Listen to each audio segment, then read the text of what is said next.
I heard a twig snap behind me. When I turned, I saw nothing. Then I felt something brush past my shoulder.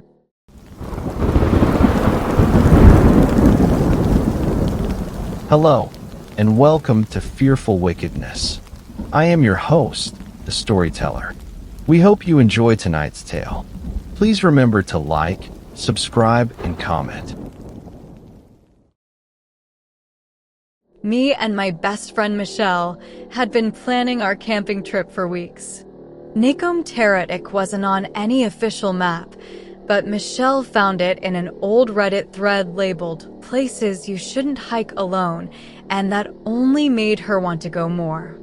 I was a little hesitant. I remembered it being in the news because it was the place where a girl went missing a few years ago.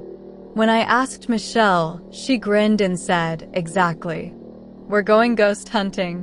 When we arrived, I noticed the forest was strangely silent, the kind of silence that hurt your ears.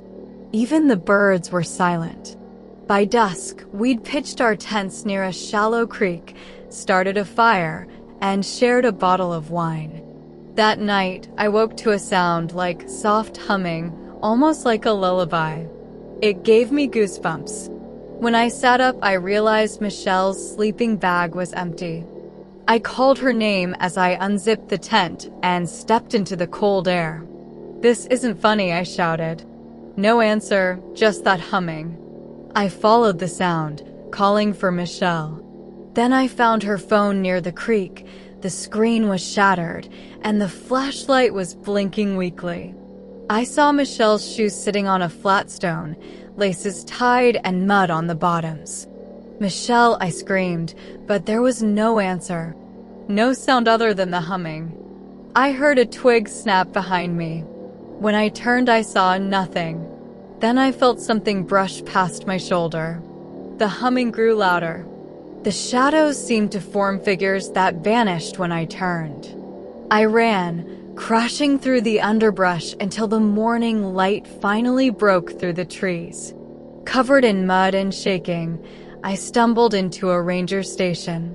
"Something's taken her," I told the ranger. He shook his head. "This happens more than you'd think out here. People wander off, get turned around. Michelle hasn't wandered off, she was taken." No amount of begging helped. The ranger and the police told me to be patient, and they were sure she would turn up.